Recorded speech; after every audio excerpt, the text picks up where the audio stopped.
Okay, you guys, so we are going to do this hat box arrangement. The reason why I like this little hat box arrangement, which you need to take the tag out, please, is that this is something different from anything you've done before. Am I right on that? So in my opinion, you can take almost anything and make it into a floral arrangement, any container, okay? So this plastic, you can buy liners that are different sizes and shapes. I don't think it's worth the money. That's my opinion. So I like to get a giant roll of painter's tape, not painter's tape, goodness, of plastic painter's drop cloth from the hardware store. I always have it on hand for this. And then I just get the thickest kind, and then I create it into my liner, okay? So you need to put it in there so that none of the edges are going to be allowing water to touch the cardboard. So there's a lot extra, and that's okay.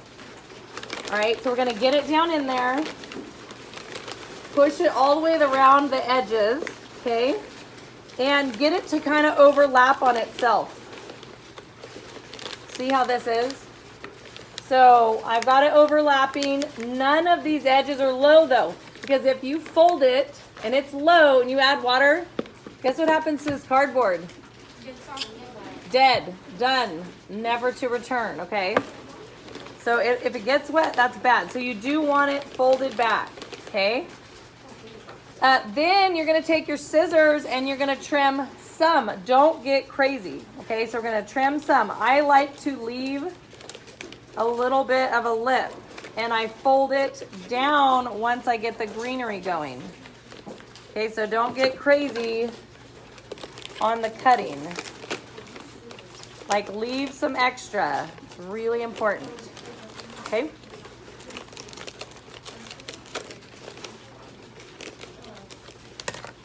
All right, so when we're done, should have a nice opening, okay?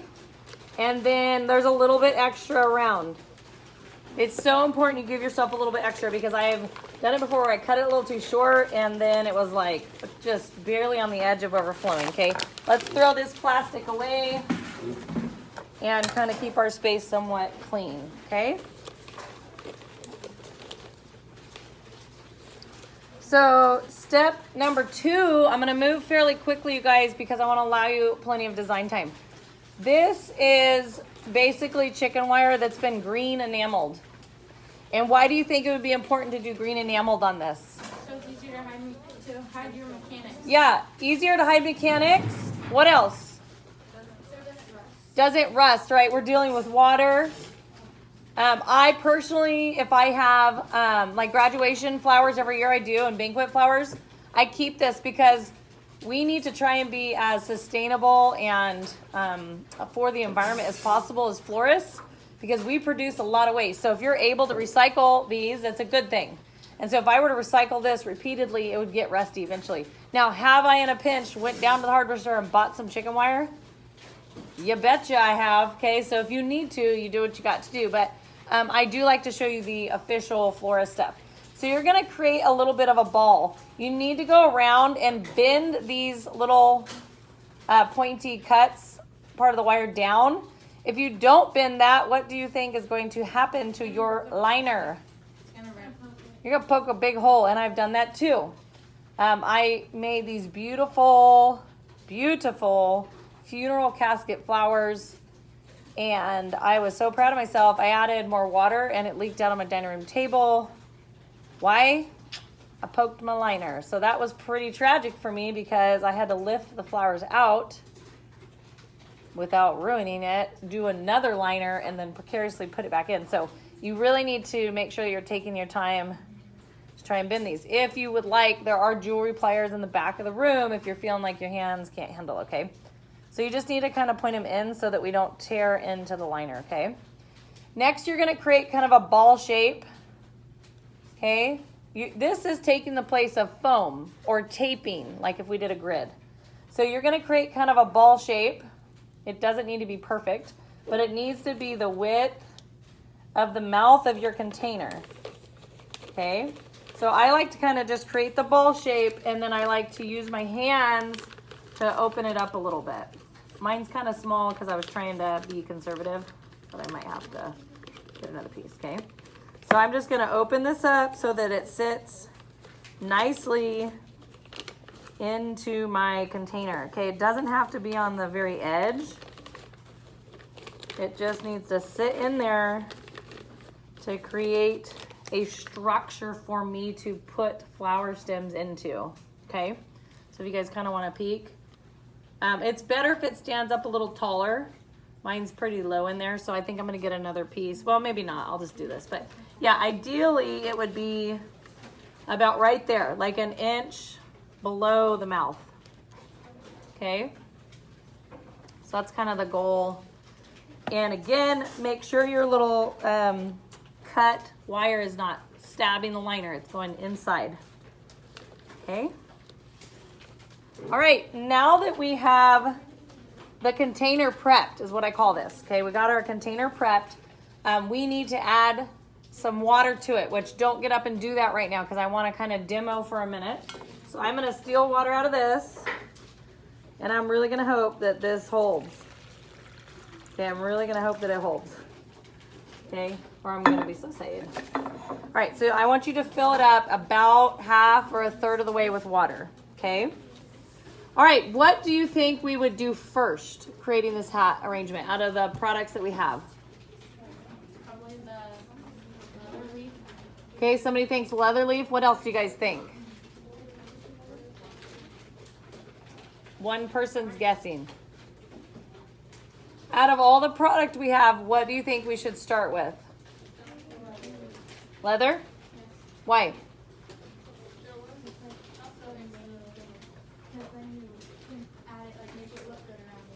Yep, the whole reason I have leather is it's inexpensive and it's a great structural piece.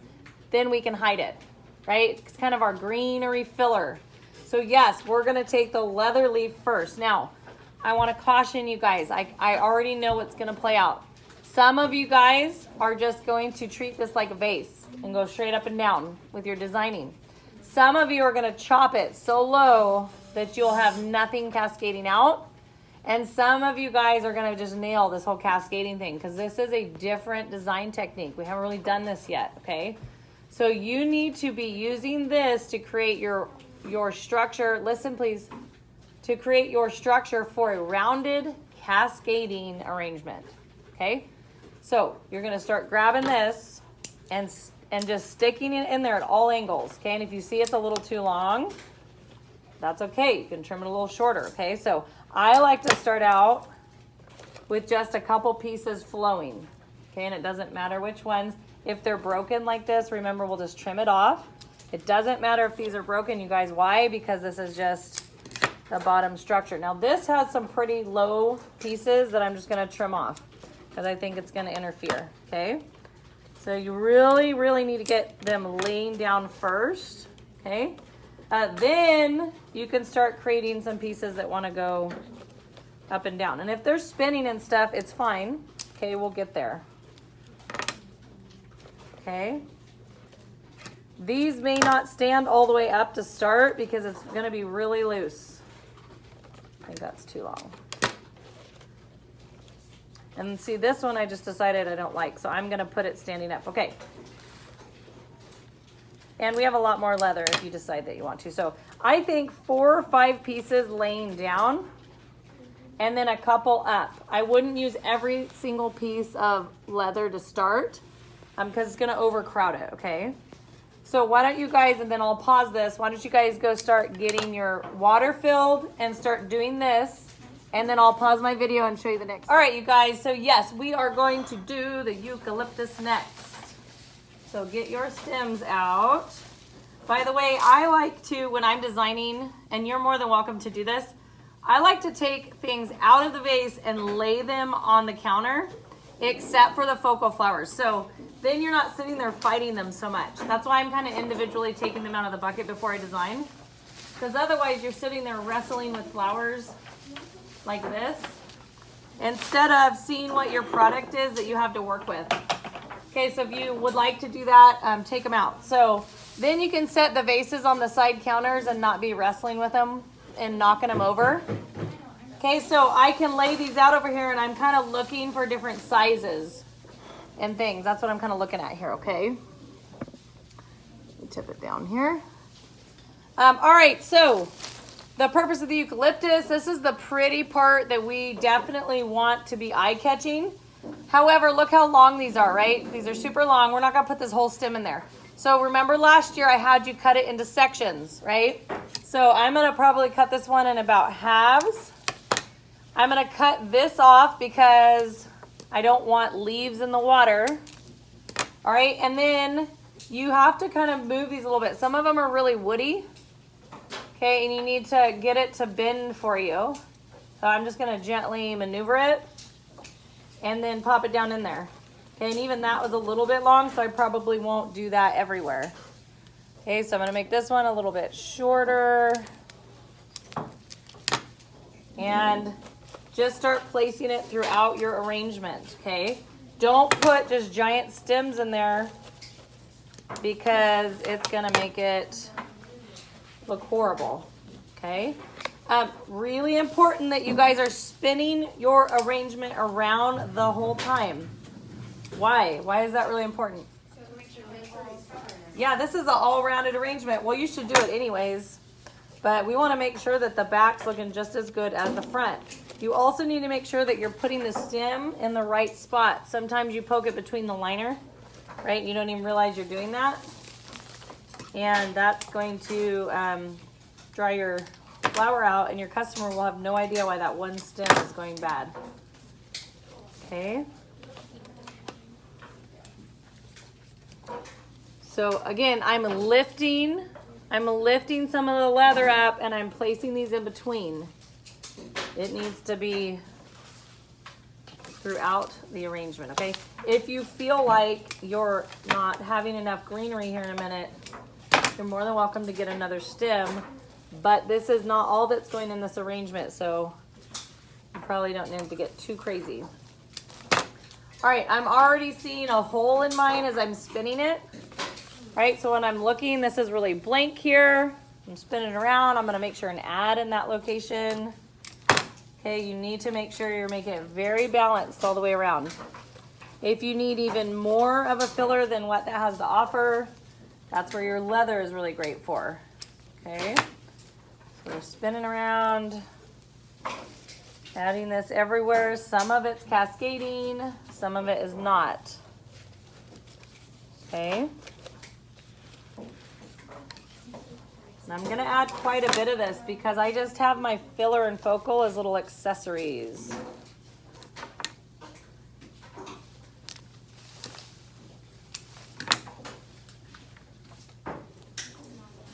And I'm even gonna lift the bottom leather up a little bit and set some under because I really love this eucalyptus. I think it's beautiful. It's that silvery gray that really goes well with that sage green container. Okay, so I'm just gonna pop it all over the place.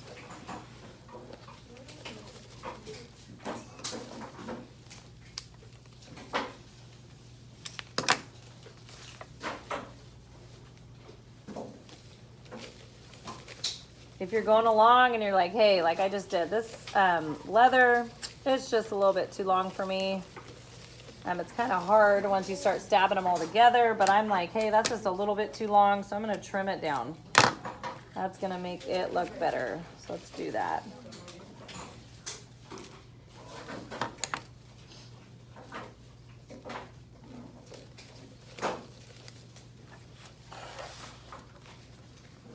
Okay, I think I need a little more in the center, but it's looking pretty good. I need a clicker. All right, once you're kind of somewhat done greening, I'm not 100% done because I'm obviously gonna go back at the end and add more greenery. You're gonna spin this around and kind of eyeball, and now is the time that you're gonna make your liner disappear, okay? So you can do it a couple ways. You can go through and just trim because you can't really see mine that much. So I could trim that, which is a little dangerous because they got all those stems. Or you can fold it, okay?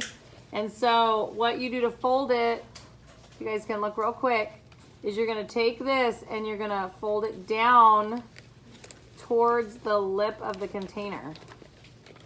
Okay? It's okay if there's a tiny bit showing like this because it's gonna disappear. But if there's any big pieces, you need to fold it between, so it's out, you're folding it out of itself. So it's between the mouth of the container and that. Otherwise it'll roll this way and water might get trapped. So it kind of creates a nice little seal if you roll it out, okay? Take off this little tag too for the little hat box. All right, we're turning up the heat. All right, next you need to do your filler and your focal. Focal is gonna be last. Okay, you need to make sure with these really bushy wax flower that it's not just clumped in one spot. Okay, so see how I just did one little bunch? They need to be throughout your arrangement. Try to strip the bottoms off as you can. Okay, I'm gonna, because I can, I'm gonna do 2 different fillers. So if you guys didn't get that, that's fine. I just felt like I wanted to have some fun and play around a little bit. Okay, so I'm gonna do these little pieces here and there. Hopefully you're cleaning as you go, because it's gonna be crazy here. We got 20 minutes left. My goodness.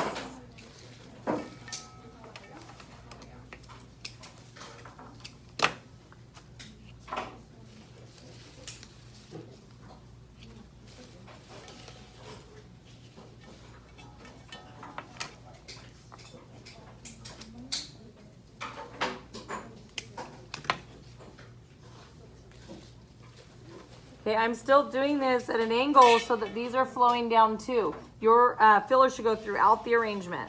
So it's kind of flowing and trailing.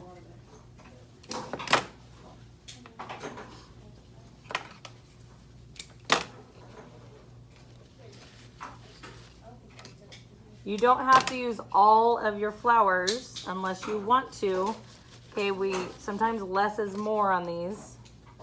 We don't want to get crazy. We can always roll those to another lab or something. You could take them home and do something with them. Okay, so I'm spinning this around, seeing if I'm missing spots.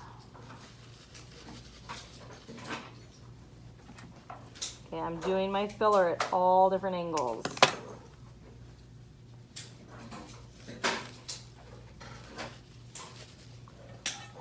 I'm looking. Okay, that's looking pretty good to me. I'm gonna do my second filler, which is my baby's breath here. And I'm just gonna pop a few. I didn't want to overwhelm. I wanted to do mostly wax flower, but I did like just a tiny bit of other texture here.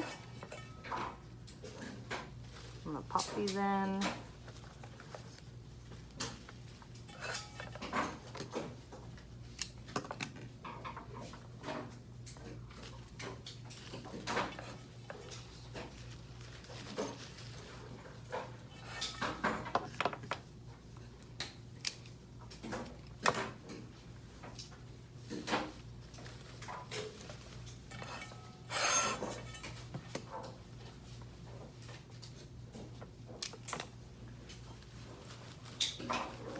Okay, the last thing that I'm gonna place are my focal flowers.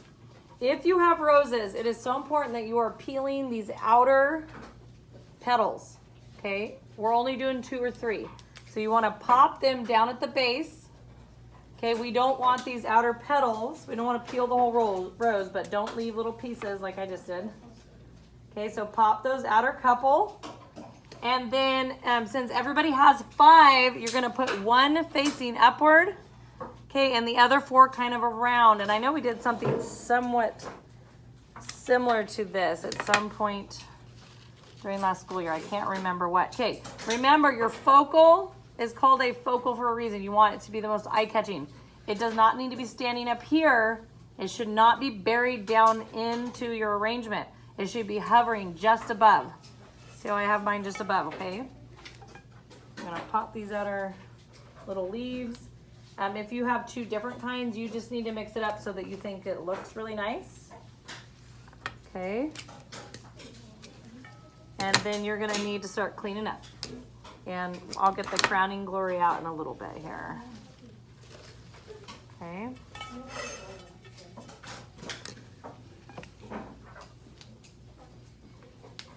Yeah, especially these white roses. I think the pink too. It's kind of the outer ones are kind of a green petal. We don't necessarily want that. They'll kind of die off first, so we're gonna take those off. Okay, and I'm designing these at an angle. Man, these would be killer centerpieces for a wedding, just saying. You guys, so pretty, so pretty. Okay. I'm doing these at an angle. I'm cutting them at an angle.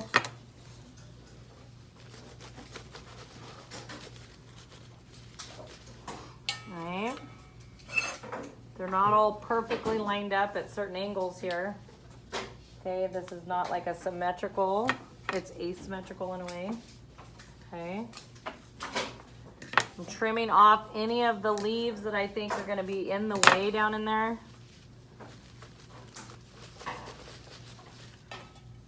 Okay, last mission, I'm going to spin around. I'm going to add any other little pieces of greenery or filler. It's a horrible noise. So sorry. So any other greenery or filler that I think I need, I shouldn't be able to see the liner. I should definitely not be able to see the florist wire. Okay, and if you can see those things, you have not completely finished your job. Okay, so you need to go back and add. All right, you of course need to go back and take a picture because you betcha we will be writing a blog on this. It is not going to be the traditional blog you did last year. Okay, I'm going to teach you guys how to create a Google Sites because you're going to have a professional blog. So what that means is you're not going to just snap one photo and run. You need 3 to 5 different angles of your arrangement. Okay, and try to do portrait mode or whatever you need to do to make it look pretty fancy. Fancy. Because if you had a reader that you're trying to market to, not everybody wants to read a whole bunch of writing. Okay, so that's why our blog changes from intro to advanced. Because you're going to do a blog with pictures. Okay, so there you have it. I'm going to be all done up here, I think. All right.